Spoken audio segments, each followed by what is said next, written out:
everybody. Thanks for joining us. We have a terrific show today. I will introduce Jim, and then he'll read his poetry for the first half hour. Then I'll introduce John Ashbery, and Jim will read his poetry and talk about Ashbery. James Cushing, born 1953 in Palo Alto, California, holds a doctorate in English from UC Irvine. In the early 1980s, he hosted a live poetry radio program on KPFK FM in Los Angeles, which gave early exposure to Dennis Cooper, David Trinidad, Amy Gersler, Wanda Coleman, Leland Hickman, Scott Wanberg, and many others. From 1989 through 2020, he taught literature and creative writing at Cal Poly San Luis Obispo and served as a community's poet laureate for 2008 to 2010. Cushing's poems have appeared in many journals, and his 30-year association with Caoinga Press has resulted in 6 full-length collections of poetry, the most recent of which is Solace, 2018, which Brendan Constantine called, quote, astonishing. All the territories of the heart are explored here, end of quote. Here's an original, brilliant poet, James Cushing. Thank you so much, Harry. Thank you so much for, thank you, Jennifer. Thank you, MPTF, for having me. I'm assuming that I'm audible and viewable. Yes. I wanted to begin with some poems of my own, and because Harry is so important to me, and because the Los Angeles poetry community is so important to me. I was thinking, Harry, as you were reading the introduction, that you and Holly were on my radio program very memorably, more than once, I think. At any rate, I wanted to do something special for you and for the MPTF. So I've put together some poems from my upcoming volume, Tangled Hologram, which Caoinga will be bringing out in April. But I want to begin with something brand new that I've never shared with the public before. So this is for Harry and the MPTF, a brand new poem called The Noble Experiment.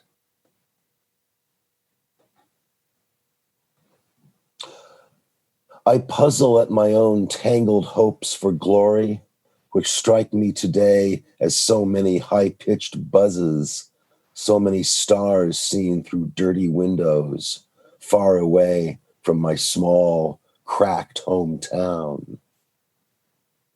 I believed generational disfigurement, gender Armageddon, and the quicksand contortions of ethnicity were kinds of weather, like rain or snow, escapable if you lived in one place, inevitable if you lived in another. I believe the sum total of our experience of streets, sidewalks, cars, shops, signs, lights, pedestrians, all of it added up to one hugely complex, multi-layered symbol, which makes us suffer as we unpack its nests of meaning. I studied the thesis of this woman, the complaint of that man, the performance given by their child, and insisted we were coming to the end of nothing, only a pause before a new social chapter was ready to begin. I hoped these ideas and others like them, which I had written in code and stuffed into a mouse hole in my bedroom wall, would grow into adult birds, adult sharks, adult stallions, even adult men and women who would live full lives with sexual drama in their hearts and tiny knives in their pockets, along with keys and coins. I listened closely to the sounds men made looking for their misplaced knives, eyeglasses, wallets, pens. I listened to the excuses each man made, the stories each one told himself, how easily they darted around like agile goldfish, casting blame on everyone until something inside them snapped. I knew I would never see one of those fish pushing his nose through a loaf of my bread, no matter how long I stayed in my mother's kitchen, no matter how well I sharpened the knives my father had bought. I put my father's newly sharpened knives away in their block and closed my eyes.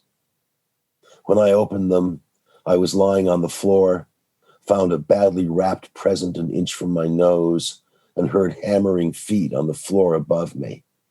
I hid, silently, without wallet, keys, glasses, pen, or boots, cursed my fate, and focused on my breath. What else was there to do? That's a new poem called The Noble Experiment. Now, I am aware that MPTF stands for Motion Picture and Television. So I am aware that the audience to which I am speaking is an audience that is familiar with what might be thought of as classic motion pictures. So that if for instance, I mention the names Lana Turner and John Garfield, these names are not unfamiliar to the listening audience. And if I mention the movie that they starred in, The Postman Always Rings Twice, not the remake, but the original one, that will be familiar. I can probably even mention the name of the director, Tay Garnett, and it will be known in this fine establishment. So I wrote a poem about Tay Garnett's The Postman Always Rings Twice. And I got the idea to do it from my old friend David Trinidad, who wrote a marvelous poem about I don't know if ekphrastic is the word, cinematic, a poem about whatever happened to Baby Jane. So this is my attempt to further his work, and I think of it as my Postman Always Rings Twice poem, but I decided to put the dedicatees in the spotlight. So this is called For David Trinidad and Tila Garnett, who was Tay Garnett's daughter and was a friend of mine many years ago. For David Trinidad and Tila Garnett. In Tay Garnett's The Postman Always Rings Twice, Lana Turner first appears in pure white high-waist shorts, so tight in the crotch that the folds of fabric clearly model her vagina, and she simply stands there as John Garfield's ground beef patty sizzles and burns on a grill. Lana first appears in pure white high-waist shorts, so tight in the crotch that the moment almost takes wings and flies out of the movie. John Garfield lets his ground beef patty sizzle and burn on a grill. This meat is hot. Get it? Her virgin white is an act of camouflage. The moment almost takes wings and flies out of the movie. Only one thing can equal that sexual power, the promise of murder. That meat's even hotter. We get that her virgin white's an act of camouflage. From that moment on, we want them to kill her fuddy-duddy husband. One thing only can equal Lana's sexual power, the promise of murder. The husband's as wrong for Lana as the donkey was for Titania. And from his first moment, we want them to kill the old fuddy-duddy. He's a type, rural, simple-minded, oblivious, stingy, and a drunk. Every bit as wrong for Lana as the donkey was for Titania. Their first murder plot involves a bathtub and an electrical appliance. They know his type, rural, simple-minded, oblivious, stingy, and a drunk, so they and we figure he'll be easy to bump off. But a cat interferes. Their first murder plot involves a bathtub and an electrical appliance, but a cop and the DA suddenly show up and notice the getaway ladder, so they and we figure this won't be an easy bump off. When a cat interferes, the plot gets more psychological. Their shared guilt beckons to them. When the cop and the DA suddenly show up and notice the getaway ladder, a dark pool of doom opens up around Lana and John, an ocean of lust and hate. The plot gets more psychological. Their shared guilt beckons to them, and they kill the old man because they need a crime to relieve their tension. A dark pool of doom opens up around Lana and John, an ocean of lust and hate they run into near the end of the picture, she in her tight white bathing suit. They killed the old man because they needed a crime to relieve their tension, and their last kiss leads with insolent ease to her violent death at the pole they run into near the end of the picture. She's in her tight white bathing suit. The folds of fabric clearly model her vagina, and she simply lies there, their last kiss having led with insolent ease to her violent death near a pole. In Tay Garnett's The Postman Always Rings Twice, starring Lana Turner.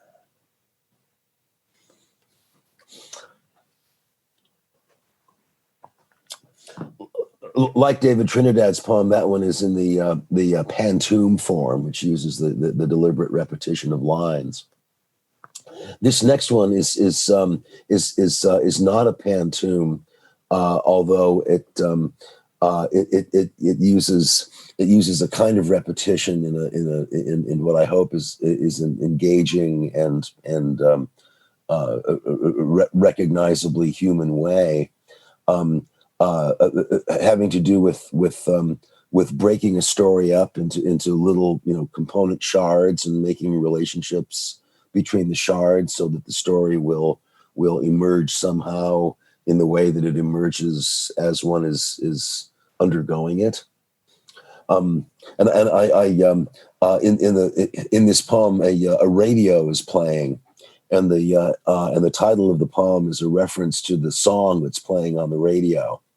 So if you can imagine this song kind of going like endlessly on the radio as it's repeated when it's a hit, you'll get an even better sense of the mood that the poem's trying to convey. And I named the poem after the song. So this is called Elton John, Rocket Man.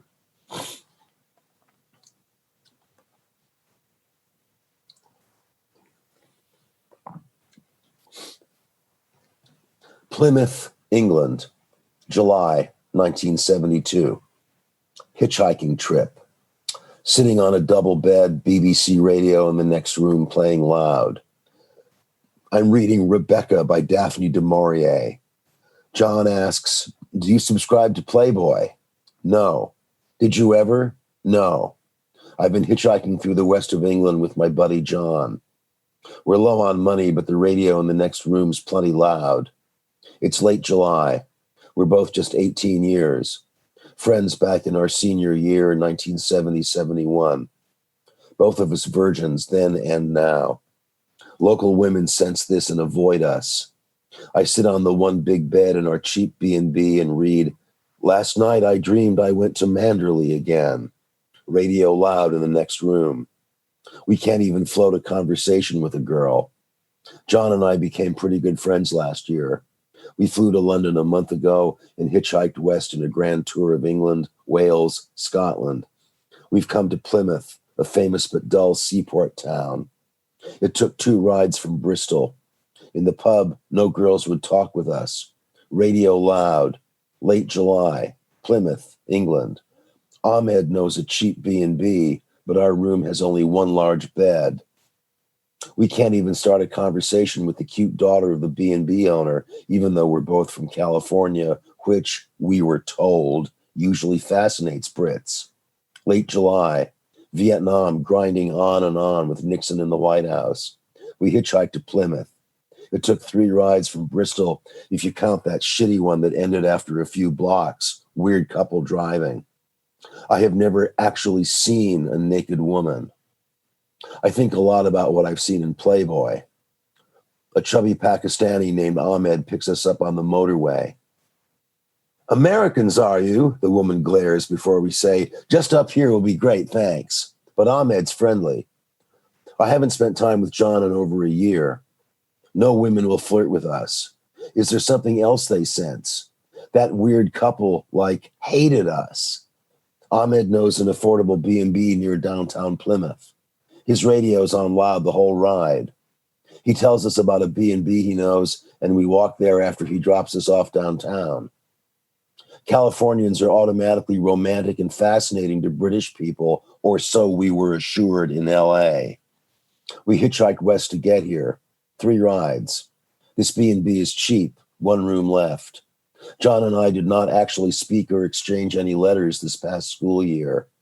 The room has 1 double bed. Plymouth is the town Plymouth Rock was named after. Americans understand the material. Yes, but what about the spiritual? Ahmed asks us. The radio's on good and loud. July is Plymouth's prime tourist season. We're lucky to get a bed at all. I usually jerk off nightly thinking about girls in Playboy. This presents a problem tonight since our virgin bodies are massively horny and we have never lain down beside another person, male or female, in our lives. Ahmed drives a red Morris, strong radio signal. We're in England, in Plymouth. The Vietnam War continues. Women won't talk to us. In my nightmares, I'm in bed with a woman and I reach to touch her, but she turns into a creased and stapled piece of shiny paper torn from the middle of a copy of Playboy. John and I sit staring at each other. I have never slept with anyone in my life. I'm holding my copy of Daphne du Maurier's Rebecca. In an adjacent room in 1972, a man plays his radio good and loud. Plymouth, England, on a bed, listening.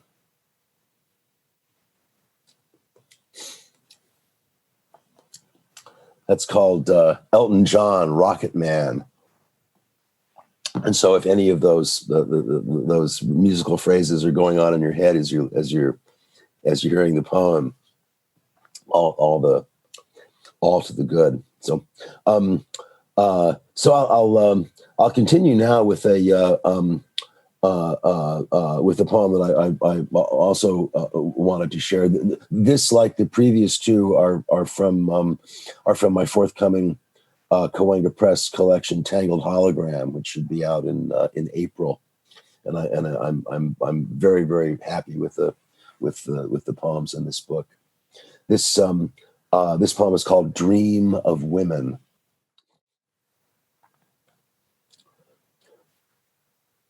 In my dream, Memphis Minnie stands near me, her face sore from laughing. Joan Didion, pale in a light green sundress, stands near her, looking anxious, but Minnie stifles a giggle anyway.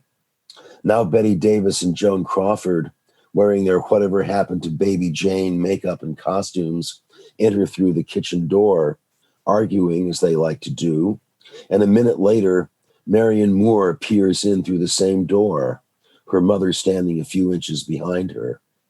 The poet shakes her head and walks away, headed toward, we imagine, the apartment she shares with the elderly lady. Patricia Highsmith comes out from the bathroom, where she's been sewing up a rip in the crotch of her pantsuit while having a heart-to-heart with Elizabeth Bishop about the ups and downs of living in exile, France, Brazil. Who's that napping on the bed? Louise Brooks, as I live and breathe. She's tired from a long week and had to rest a moment. She came with Betty Paige, who's reading a magazine over in the corner, guarding Louise's sleep, as she likes to say. The phone rings. Billie Holiday, lost, is asking me for the address. I give it to her. Carla Bley asks, "Is that Billie? I need to ask her something," and she takes the phone. I notice Virginia Woolf in a corner, listening intently to Rachel Maddow, while Dorothy Parker, seated nearby, looks down at her shoes and smokes. A bell rings several times and the house lights flash. One of our favorites, Ruth Bader Ginsburg, has just arrived with a limo full of friends. Hillary Clinton, Joan Baez, Angela Davis, Janet Malcolm, Yoko Ono, Grace Kelly, Hedy Lamarr, Mary Shelley, Gertrude Stein, Myra Hess, Frida Kahlo, Nina Simone, Maxine Waters, Martha Argerich, Sally Ride, Margaret Sanger, Meredith Monk, Carole King, Agnes Martin, Chrissy Hind, Joni Mitchell, Ida Lupino, Simone de Beauvoir, Lauren Bacall, Beyonce, Shirley Chisholm, Exene Cervenka, Wanda Coleman, Jane Freilich, and Nico. The party's really rocking now. Good thing I live in a big enough place for all these people to mingle, eat, drink, and sway to some good jazz. Now look out the window. Just outside in the cool air, talking, stand Emma Bovary, Anna Karenina, Odette and Albertine, Daisy Faye, Sabina and Teresa, stuttering Mary Lavov, elegant Mrs. Dalloway, clever Rosalind, scheming Lady Macbeth, sexy Circe, long-suffering Penelope. Sappho takes her Martin acoustic guitar out of its case and starts tuning up. Is it right or wrong to want to live inside this dream as long as I can?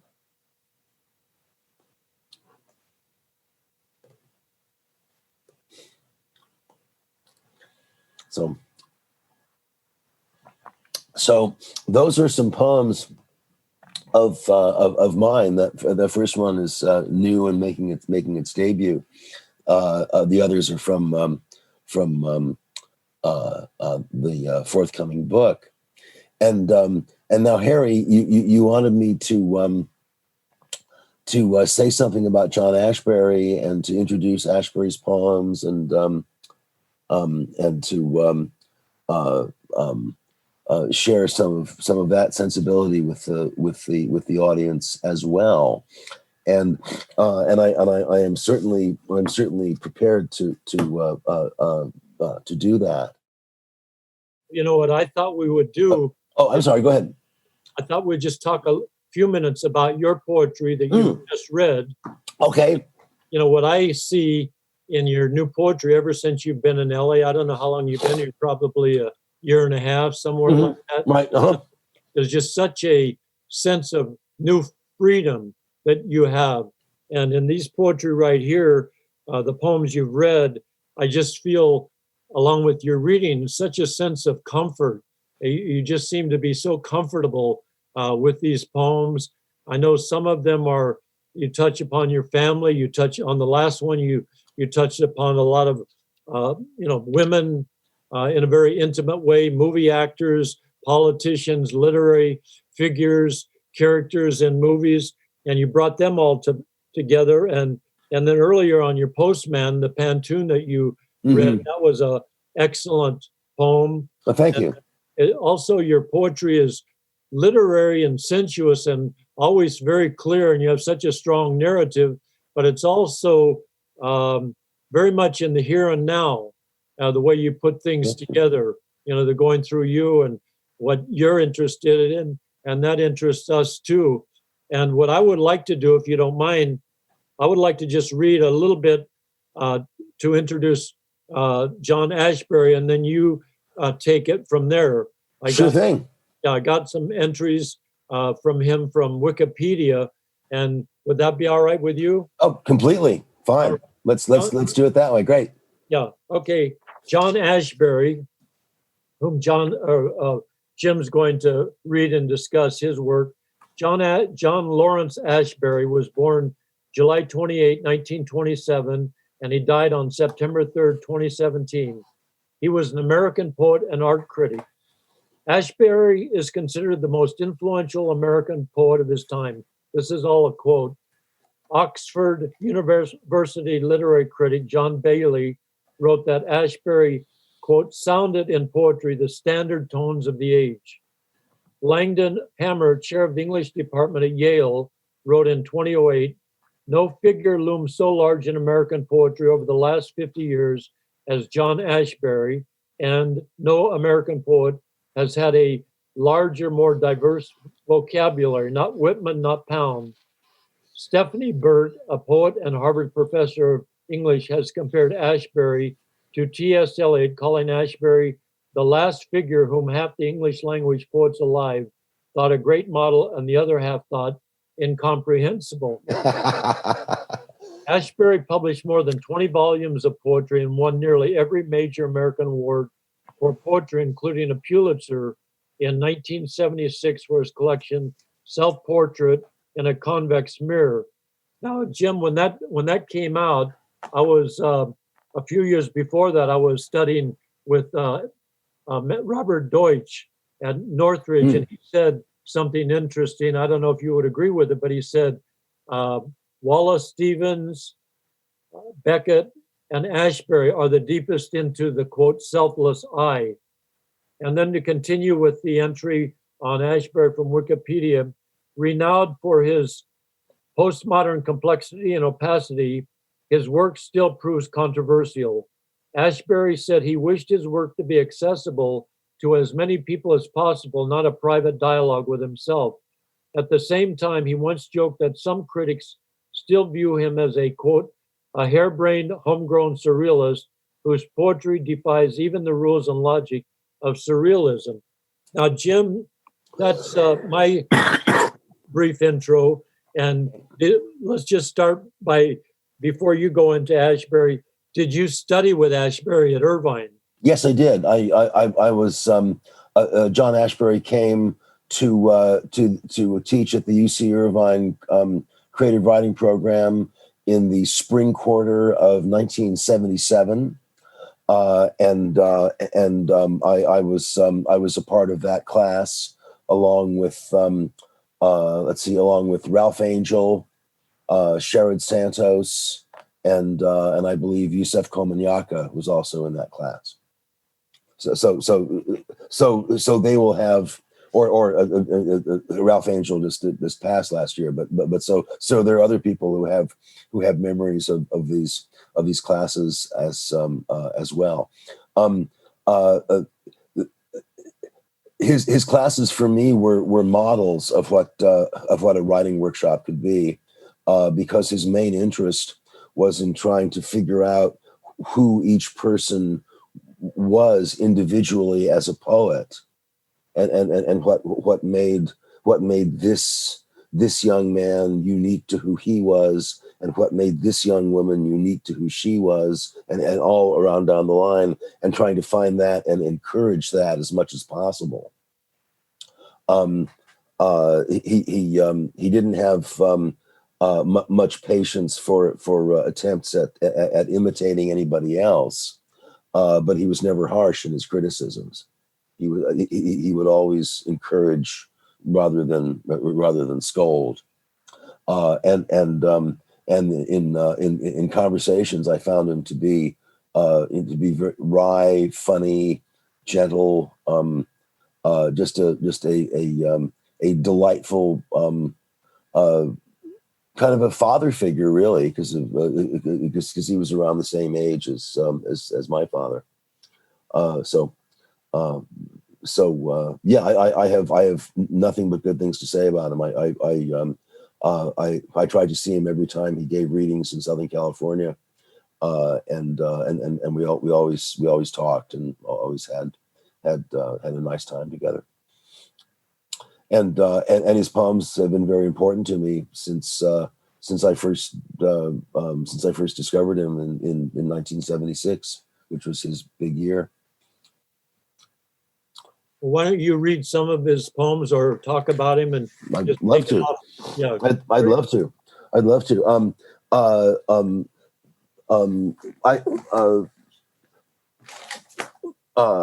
Highly recommended is this volume here. This is a biography called "The Songs We Know Best: John Ashbery's Early Life."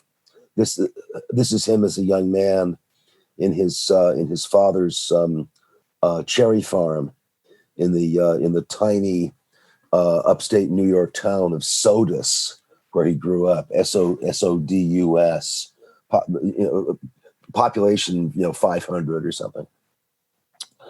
Lots of snow, lots of wide open spaces, lots of mountains with trees, lots of space to think and read and deepen one's inner being. This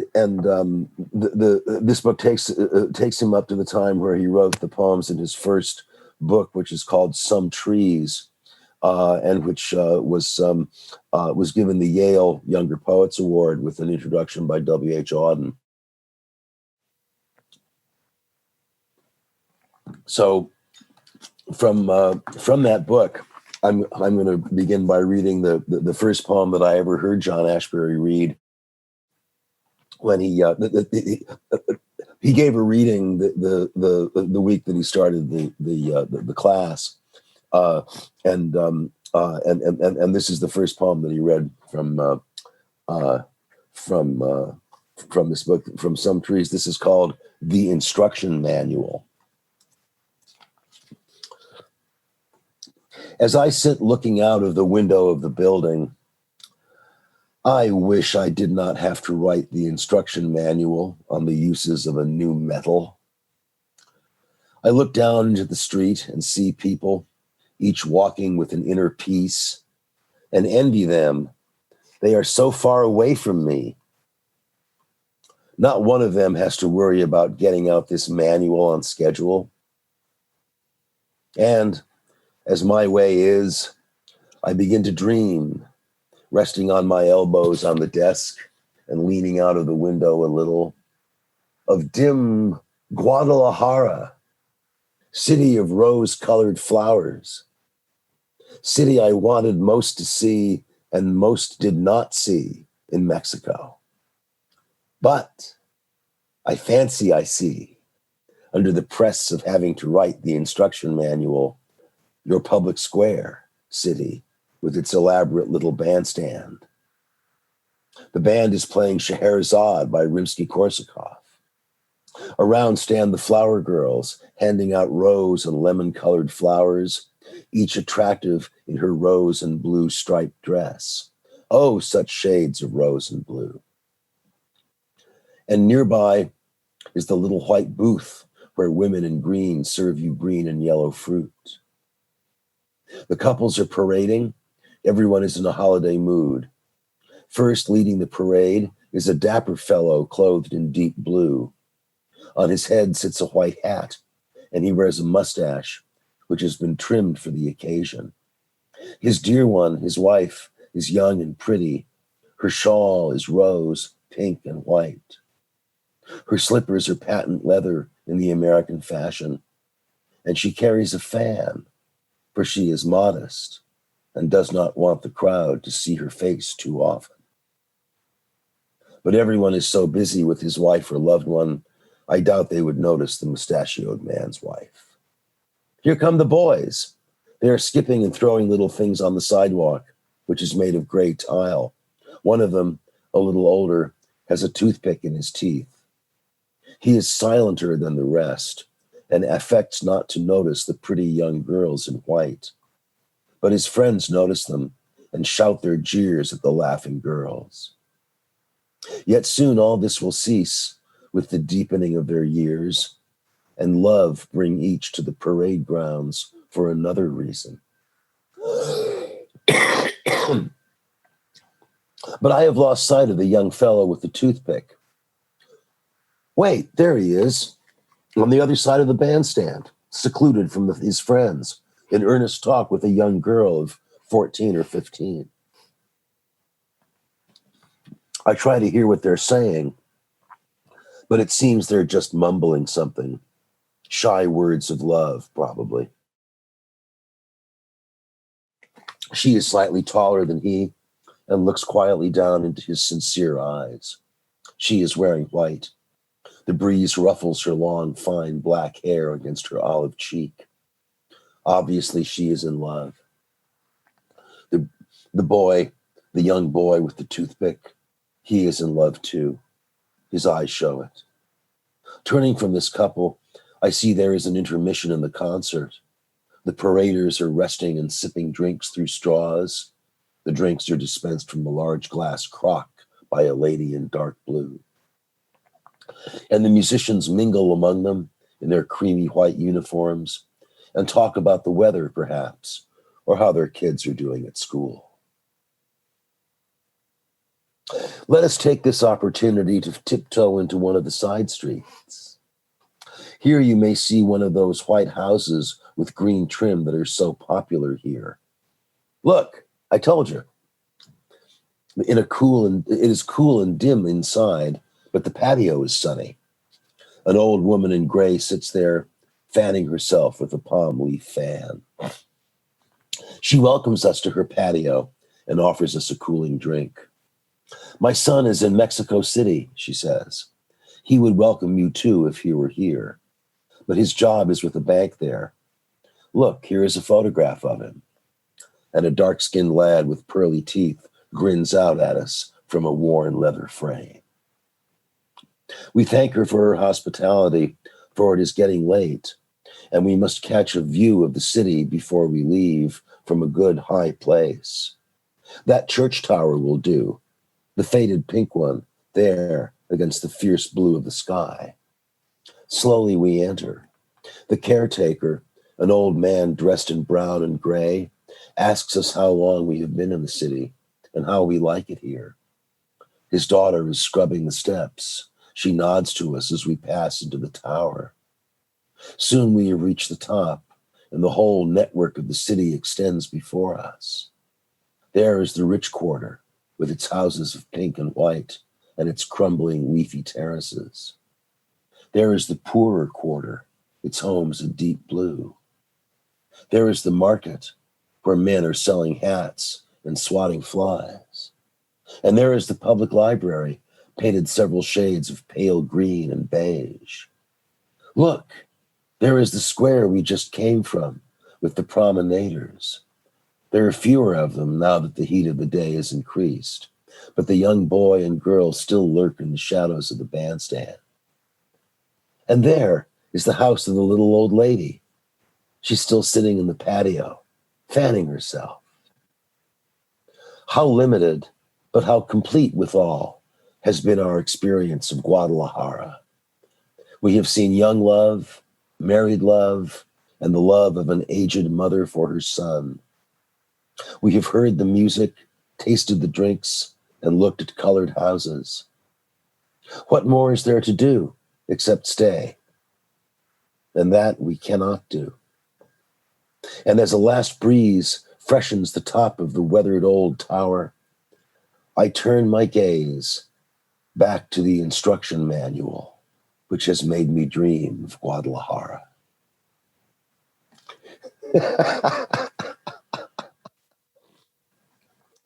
So you might say that from then on he had me, because that poem is at one level so transparently simple as a little guided tour of Guadalajara, and then and as one reads it, one gets the sense that there's some other strange thing going on, and at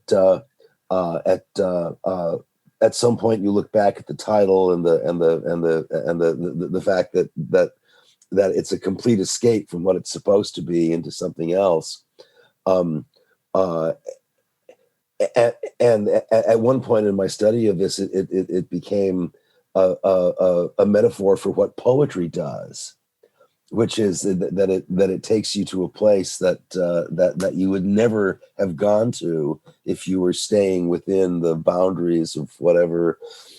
I'm not explaining this very well, but the sense that John Ashbery is here describing,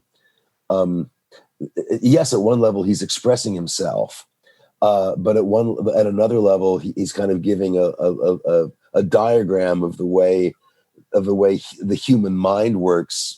His, mine, yours, everybody else's, and I think that this is what I liked about what you were saying earlier about the guy who used the phrase the impersonal I. Was that right? Was it the non-individual I? Yeah, Ashbery's poetry goes so deeply into his own interior subjectivity that it always involves a wager that his own subjectivity isn't all that completely different from other people's, and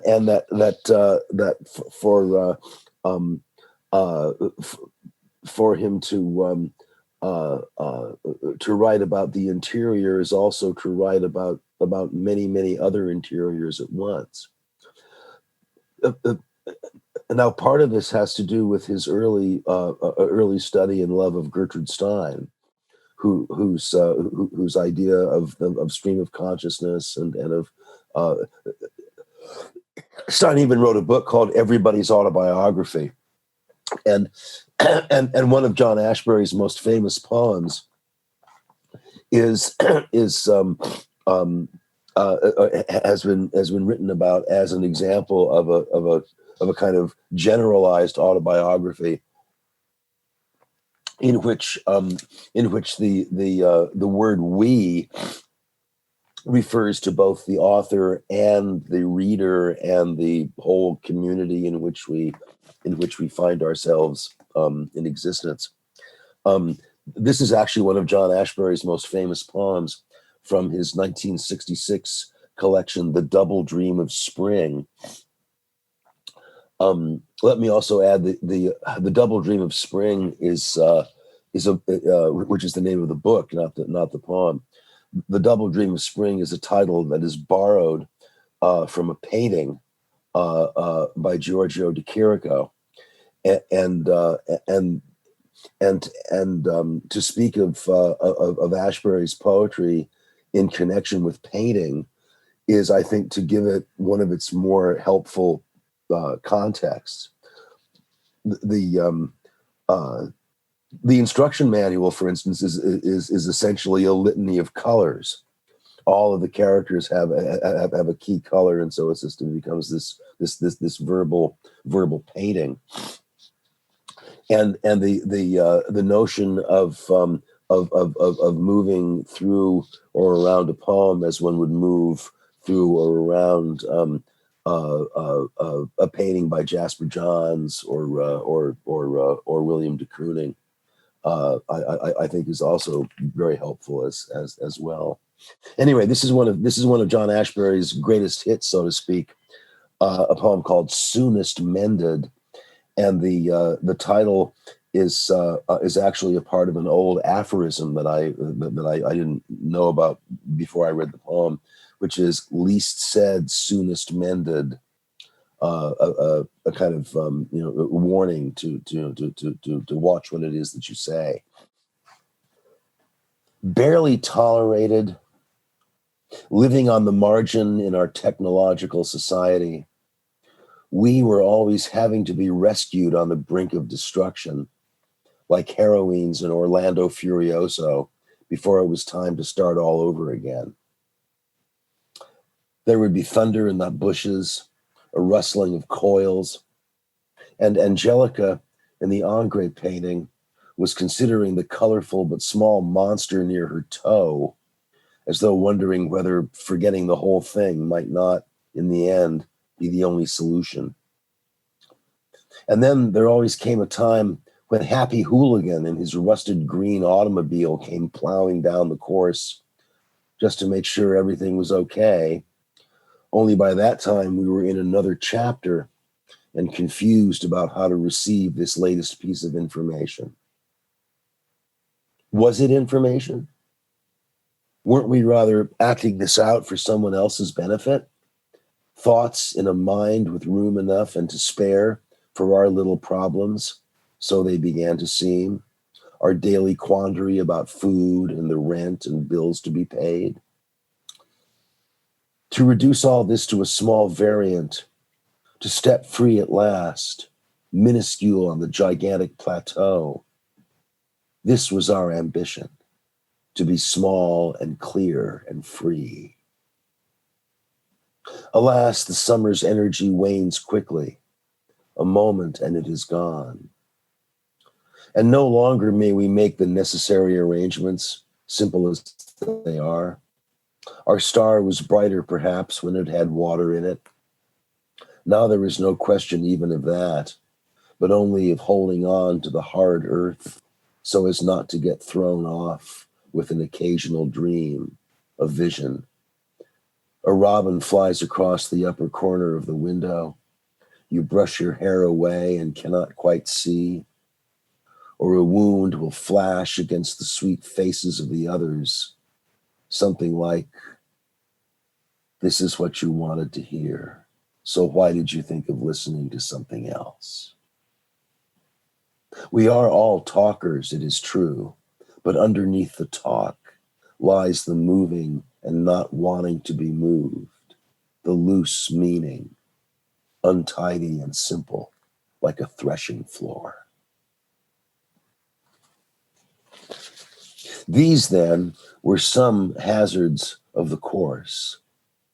Yet, though we knew the course was hazards and nothing else, it was still a shock when, almost a quarter of a century later, the clarity of the rules dawned on you for the first time. They were the players, and we, who had struggled at the game, were merely spectators, though subject to its vicissitudes and moving with it out of the tearful stadium, borne on shoulders at last.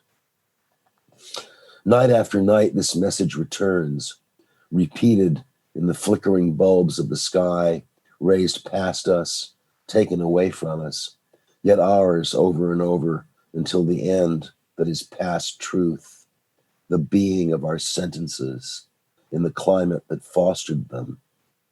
Not ours to own, like a book, but to be with, and sometimes to be without, alone and desperate.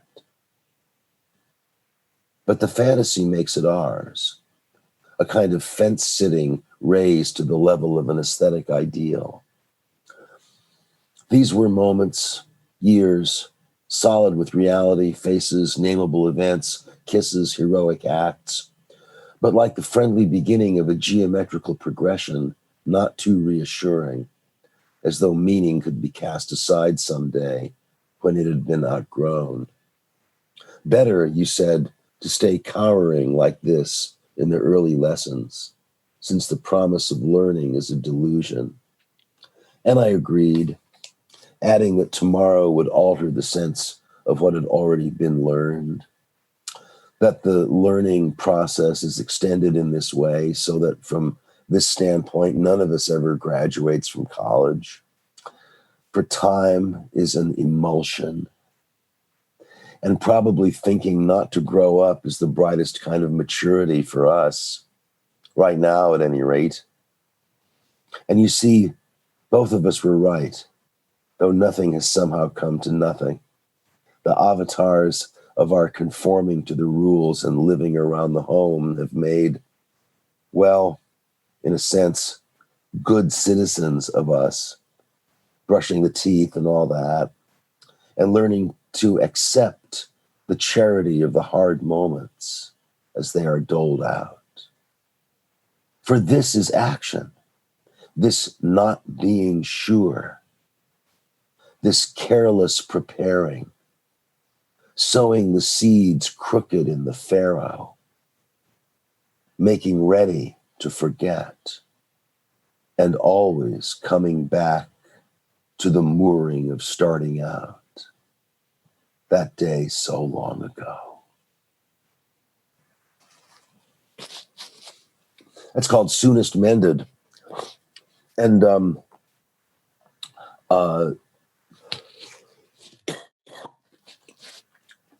one of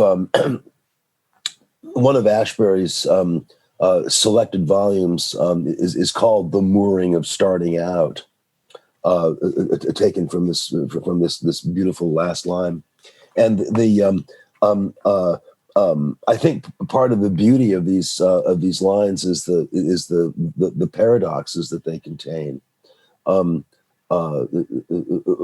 Mooring has to do with the place where one places a ship before it sails, and starting out is the motion of it, and then careless preparing is also an oxymoron. Making ready to forget. Making ready has to do with a kind of mental preparation that's the opposite of forgetfulness. So I think the idea that mental activity is fundamentally paradoxical, and that poetry has a unique ability to represent and even render that paradox in the most psychologically acute way, is a good way into Ashbery's work. It's also interesting to remember, and this biography makes a good deal of this, that by the time he was 20 years old, that is to say, before he graduated from college, Ashbery had read all of Proust's Remembrance of Things Past 2 times, and if you've ever tried to wrap your head around Proust's style and Proust's way of telling, you know that he is one of the great masters of the sentence that seems to go on and on and on and on and on in this beautiful, subtle, nuanced way, adding phrases and adding clauses. And I can't help but think that that's a big part of Ashbery's style as well. Let me read a short Ashbery poem from Self-Portrait in a Convex Mirror. This is the one that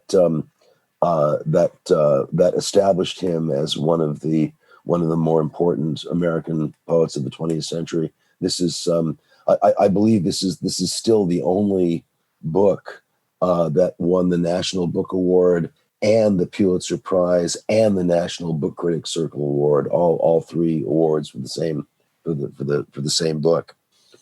And this has always been one of my favorite poems of his. A short one from Self-Portrait called 40s Flick. This is the second mention of motion pictures made in the 1940s in today's reading. So 40s Flick.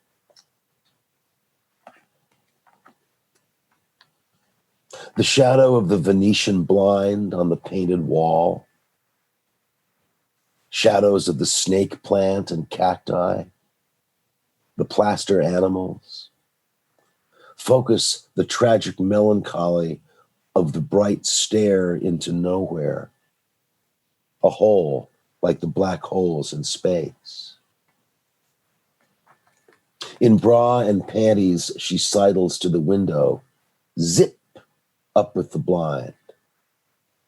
A fragile street scene offers itself with wafer-thin pedestrians who know where they are going. The blind comes down slowly. The slats are slowly tilted up. Why must it always end this way? A dais with woman reading, with the ruckus of her hair and all that is unsaid about her, pulling us back to her, with her into the silence that night alone can't explain. Silence of the library, of the telephone with its pad. But we didn't have to reinvent these either. They had gone away into the plot of a story, the art part, knowing what important details to leave out and the way characters developed. Things too real to be of much concern, hence artificial. Yet now, all over the page, the indoors with the outside becoming part of you, as you find you had never left off laughing at death. The background, dark vine at the edge of the porch. Yeah, it's beautiful, Jim. We have about three minutes left, and I just Okay. thank you for taking us on a journey through Ashbery's poetry and your own brilliant poetry. And Thank what you've really made a lot of sense to me.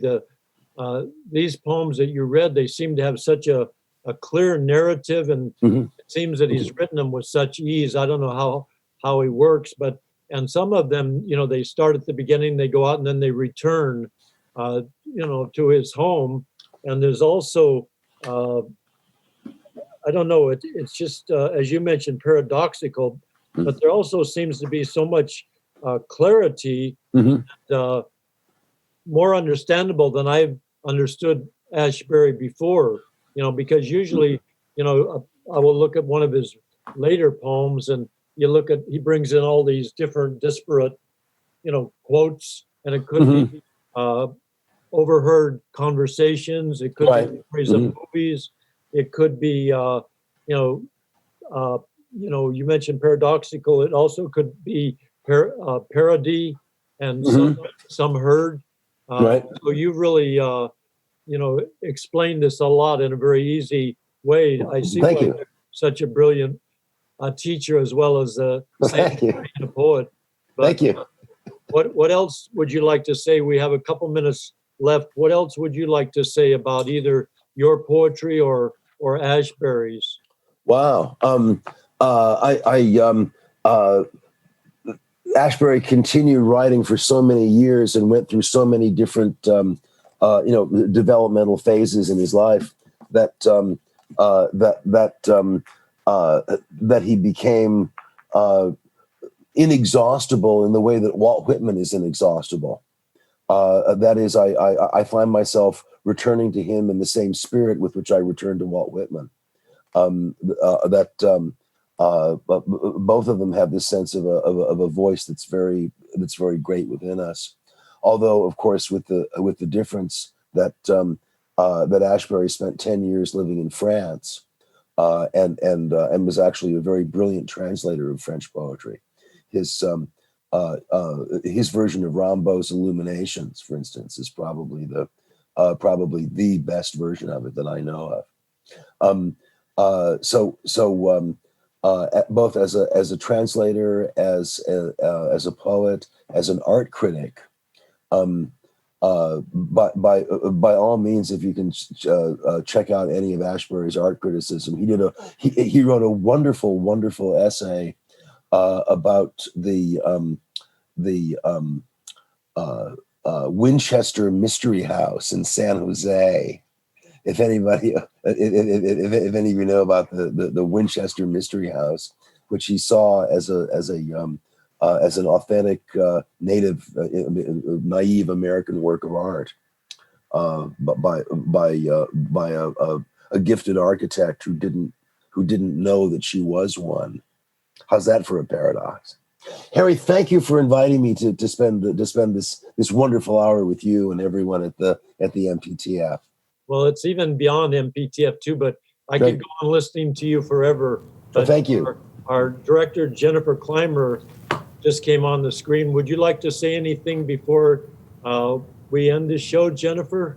I love that we got to hear original first-time poem. No, I mean, Ashbery, of course, but your original works, I feel like they made a debut here today. They did. And I think that's unprecedented, right? I think this is the first time that we've had virgin works. Yes? Great. Yes, I think so. So that was a special thing that I wanted to give to you and Harry and to the whole excellence that is MPTF. I wanted you to know that was not lost on me. I feel very privileged that you shared that with us. Thank you. You're welcome. Thank you, Jennifer. Of course. You guys are doing great. Thank you. It's Harry. It's so good to see your face. I agree. Harry, do you know what's on tap for next week before we wrap up today's show? Next week is two poets I've never heard read before. Ed Friedman from New York City, who ran the poetry project at St. Mark's Church for many years, and Maureen Owen, who lives in Denver, and she, along with him, are both fabulous poets. So I'm looking forward to both of those. So thank you for asking, Jennifer. And thank you, Jim, and thank you, Jennifer.